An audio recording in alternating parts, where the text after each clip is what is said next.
Coming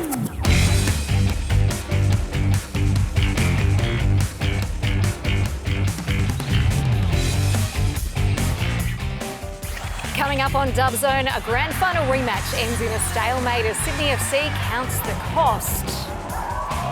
Brisbane Roar to the top of the table with a new star stealing the show, and the Phoenix rises to the top in your night round to grab their first win.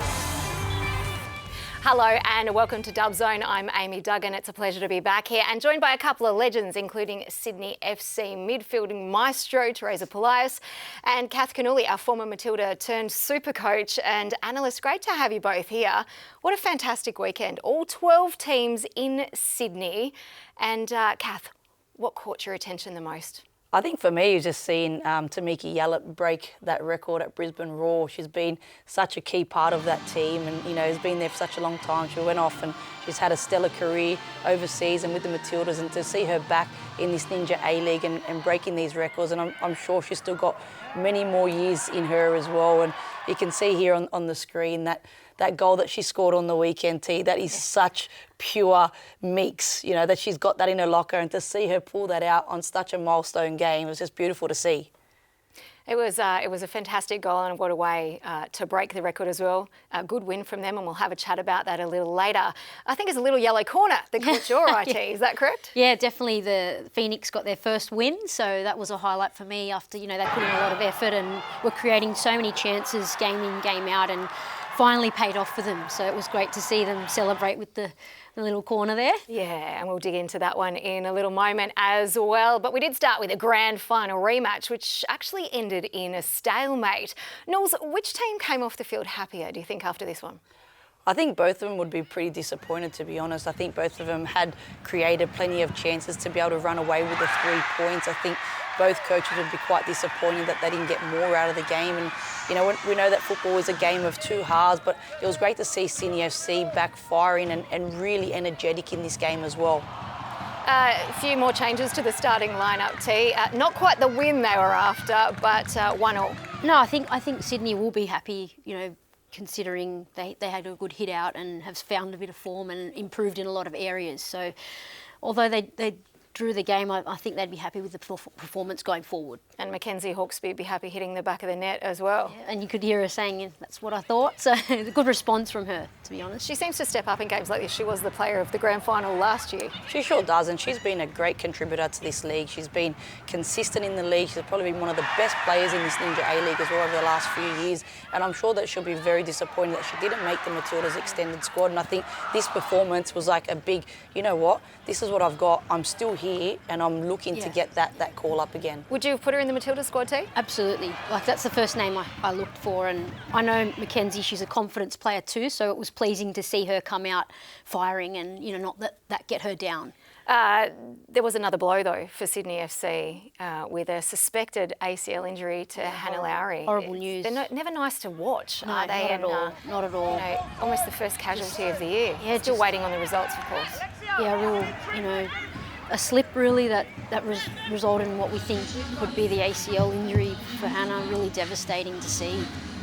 Good news for her that she walked off, but not a great time for this to happen in her career. It wasn't, and we're seeing it all around the world. Not that there's ever a good time. It never is, but we're seeing it all around the world at the moment. There's so much research going into ACL injuries, especially in the women's game, and it's so sad to see it. If it is, we wish Hannah the best of luck in whatever the case may be, but it is something that we do need to be looking into. I think another thing that we need to also look at is pre-season, how much time these ladies are having leading into a long league these days. So there's a lot more that goes into it, but fingers crossed we don't see many more across the season. Yeah, we look forward to, more money being invested into research into, ACLs or suspected ACLs in this case, and seeing where that takes us. Let's focus on Melbourne City for a few moments, T.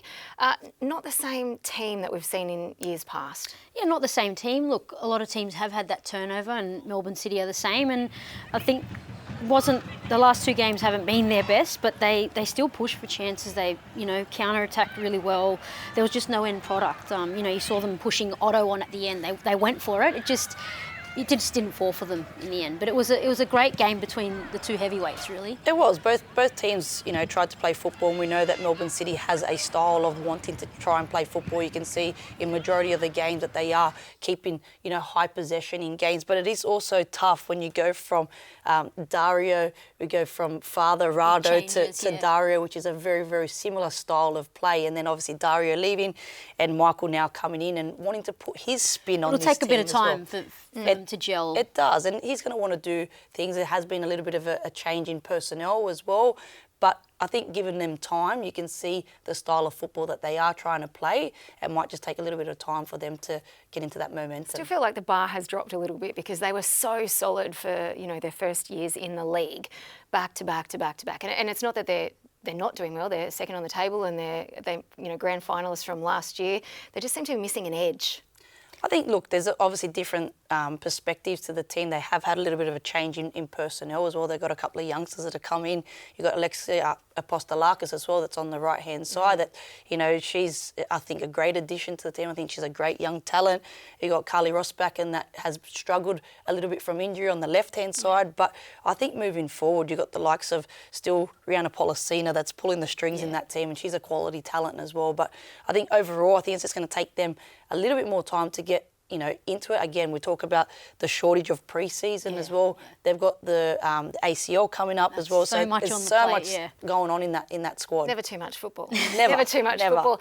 And there was plenty happening over the night round at Kogarah. And another draw, because we love the 1-1s across the weekend. Central Coast Mariners taking on Melbourne Victory. The Mariners still undefeated.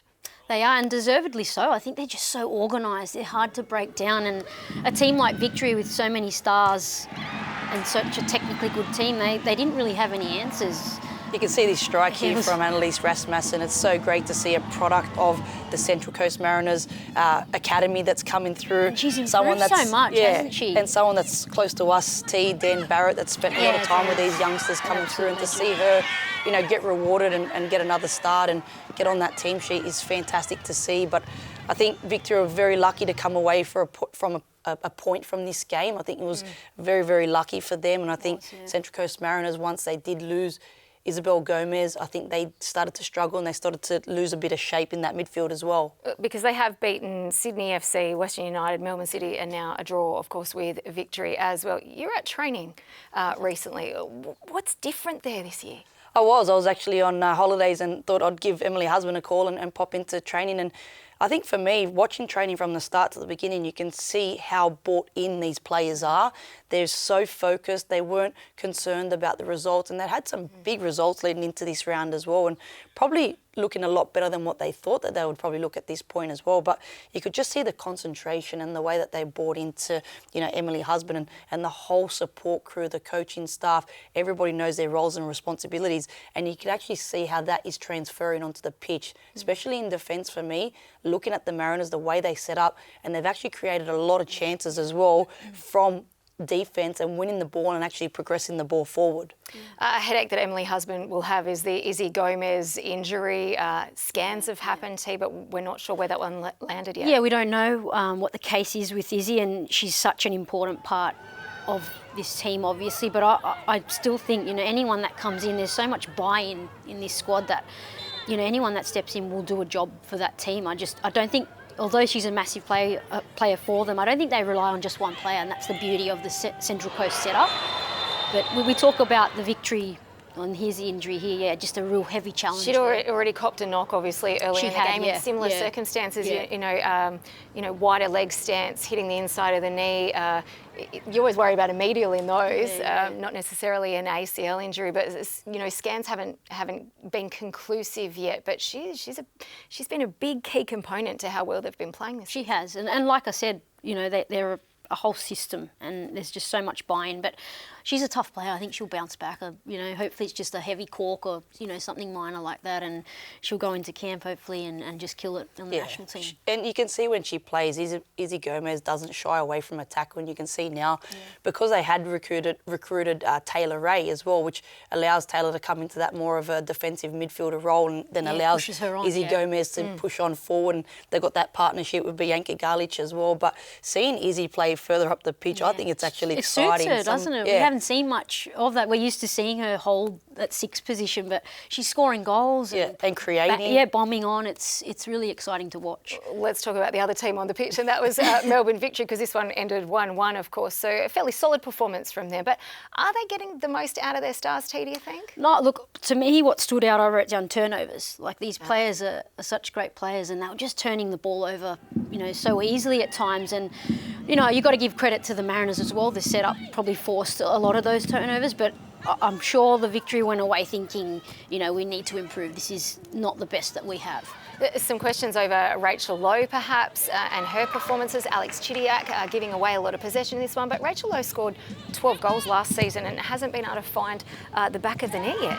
She hasn't, and she really struggled on the weekend. She didn't really get much time on the ball, and when she did, it was, trying to force balls through that midfield as well. I think they struggled to find Chidiac, they struggled to find Murphy or Rachel Lowe in that midfield, and again, it might come from the setup of the Central Coast Mariners, but I think moving forward, you could see even when Kayla Morrison was trying to progress the ball forward, there wasn't much movement. They've got to expect that now and find ways around that. And exactly. At the moment, they don't have answers for that, I don't think. Yeah. Well, let's take a listen to what both sides thought after the match with some of their post-match reactions. Here's Taylor Ray, and it'll be followed by Kayla Morrison. Our start of our season, we've had some really big matchups. Victory today, City beforehand, and Western United and Sydney FC. So to start the season and bring away, these 1 pointers, they do add up. And we put in a solid shift today with the heat and with the momentum of the game. I'm really proud of the girls, and I'm happy to take away the point. Definitely thought we could have had more chances there, but we keep building. Yeah, I knew Bungie was on the ball, and we've got the centre back connection. So I knew that ball was coming in, and I knew I just had to jump over that last defender and get it in, and I lost a soldier on the way, but it was worth it. It was worth it. She lost a soldier on the way. They look more like daggers, weapons. What is the rules around?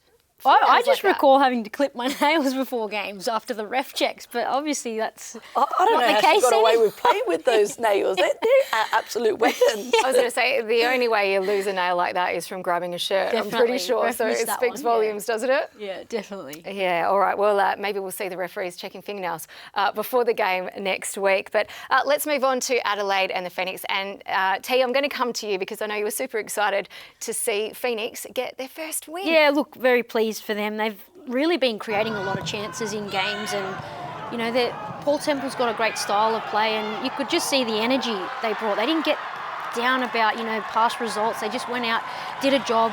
He made a few major changes as well before this game, and I thought the subs who came in were incredible. It was a messy goal, but they all count. A 1-0 win over Adelaide, who, we've had Teo on here for the last couple of weeks spruiking how good Adelaide are, so this one must count. Cannulls?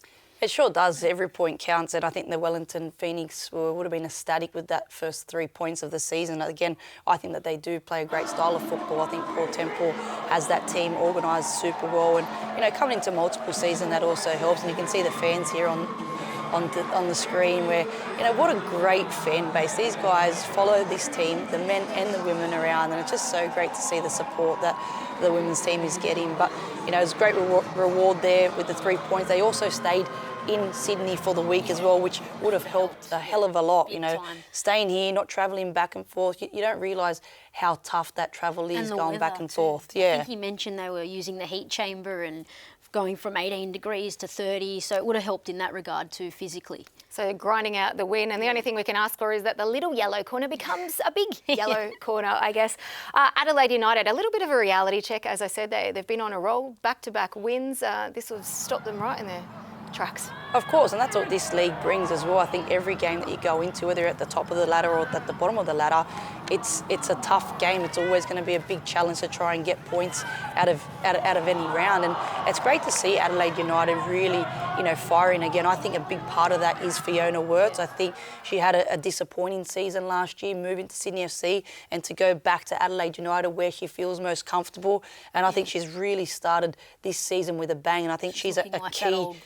She's a key part of that Adelaide United team. She's a leader on and off the pitch, but she also leads on the pitch where, she gets herself in good areas. She's scoring goals. She's in a good good form again. And that one ended 1-0, as we said, to Wellington. Adding to the amount of 1-1 draws we had across the weekend, Newcastle Jets and Western United. Western were really forced to fight back to get their point against the Jets. Seems to be the trend with Western. They like to sort of make things hard and come from behind. Yeah, you know, the same story with Western. I feel like they're creating so much and just, you know, chances aren't falling for them at the moment. You could say the same for the Jets. I feel like, you know, they're creating a lot as well, and you know, this game could have been a low-scoring or a really high-scoring game. Well, what a strike here by Grace Marsh. Amazing. She would have been so happy to get herself up the field. You know, she started off her career as a 10, and now she's made her way back into that centre-back role. That's always been in her locker, though. Absolutely, even, you know, way back in Canberra, that was. Her eyes would have just lit up as she travelled forward, and no, it was good to see her get on the score sheet. Yeah, and I thought the Jets' combination on the edge of the box was good too. Some questions around Western stepping up and closing the ball so close to the goal, but ultimately 1-1, and we can't be disappointed when there's goals in the Ninja A-League Women's. The Jets did suffer a fair few injuries. Natasha Pryor was one that, you know, came off the field, a bit of a concern for her heading into Matilda's camp, but we hear she's all clear? She is. She's all good to go. She's arrived in the Matilda's camp. She's actually been called in to go earlier and meet the team in Brisbane at the moment. So good luck to Natasha Pryor in camp. And also you can see here Sheridan Gallagher going down with an injury, but if I know Sheridan well, she'll be back on the training pitch this week and ready to go next weekend. This is the one that's confusing to me, and it's right on the edge of screen as Laura Gooch falls. You see her twist her ankle, but then she's grabbing her knee on the ground and she's clearly in pain coming off the field. Yeah, she's really, you know, moving gingerly off, and that's always a concern there, but hopefully, you know, she bounces back as well, because the Jets, they need all their best players on the pitch. There's another look for it. You see her stumble, the ankle rolls, but then when she goes down, she's holding the back of her knee, so concerning there as well. It sure is, and hopefully it's nothing too serious, but with, like you said, Ames, on her face, the pain and the look, the way she's come off the pitch, it didn't look good. Kat Smith made a change for Western United between the sticks this week, with Chloe Lincoln getting her first start. What does that tell us? I think it's a warranted one. I think Chloe Lincoln was obviously brought into this Western United team to obviously be a starting goalkeeper there, but she was away on camp and Dallas Day got her start, and now I think sometimes it's a bit of mind games as well, where you actually can, you know, put another keeper in and it gives like a competitive edge on both keepers. It's a coach's thing. It's the way you want to play it, but I think Chloe Lincoln had a great game in goals. I'm going to link up with the Matildas as well, which is great news for her. Sticking with the theme of 1-1, we're going to go to Canberra United's match against Perth Glory. This one I actually really enjoyed the match, but I kind of felt like Canberra were in and out of the game. They were. Look, I was impressed with Perth's bounce back from the Brisbane loss, to be honest. I thought they had a lot of chances and probably should have won the game. And the Canberra attack, they're a bit on and off at the moment.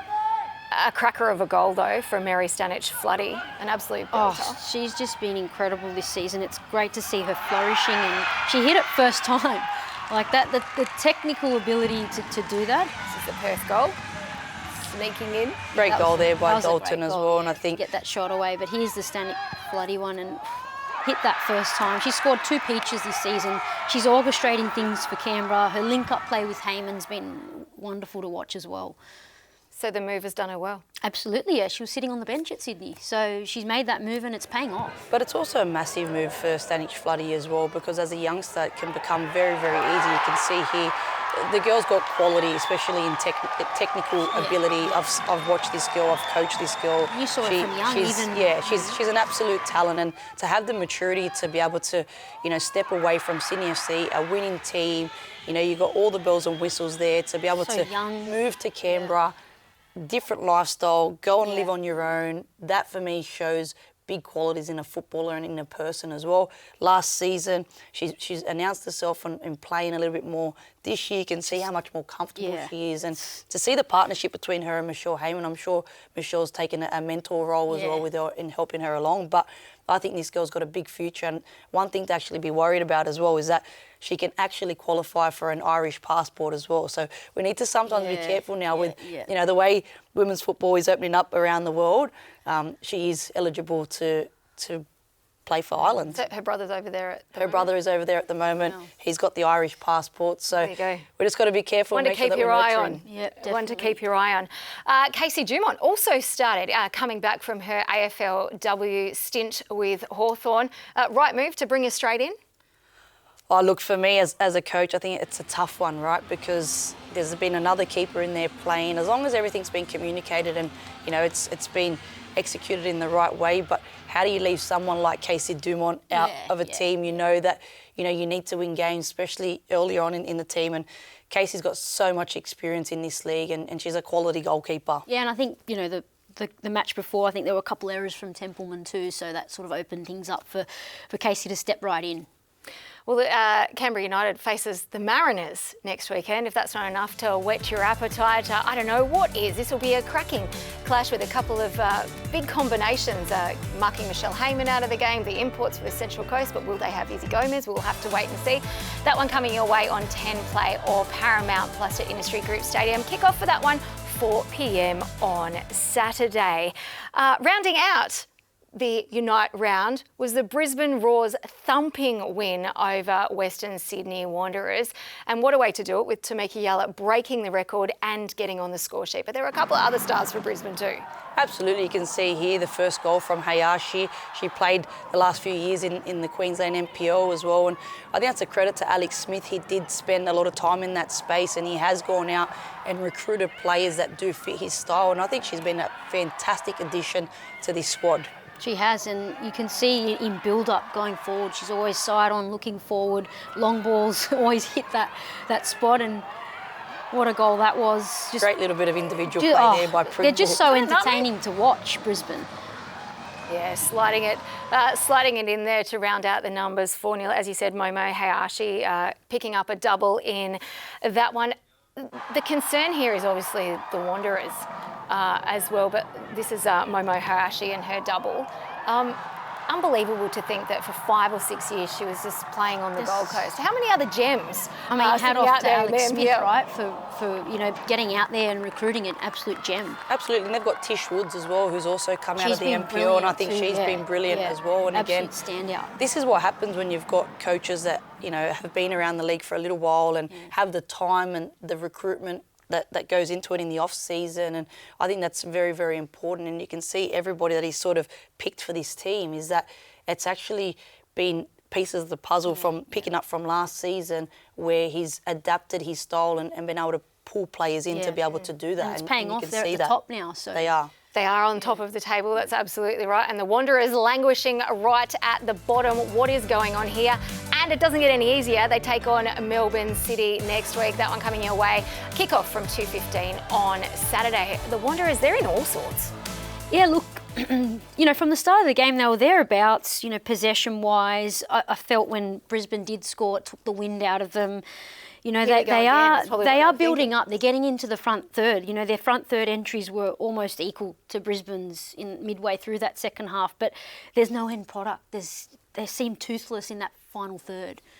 It has been a bit of a struggle for them. I think last year they were a little bit more direct and they were using Sophie Harden in behind, where they were looking to turn teams around. And then this season they've tried to adapt a bit of a different style, where they are trying to move the ball around. And again, once they do progress the ball into the final third, the end product there, they have struggled. And what happens is it's a confidence thing, right? If you do score a goal, the team grows in confidence. But then once you go 1 or 2 down, I think that sort of mentality, it's like, oh, here we go again. But I think it's a work in progress for Robbie Hooker, and it's going to be a tough week away going to Melbourne City, and it's important that the girls, you know, keep their heads and keep working towards, you know, the next round. Well, one thing we didn't see from Robbie Hooker was any antics this week. Maybe, you know, the 4-0 thumping took a little bit of fun out of what's going on the sidelines.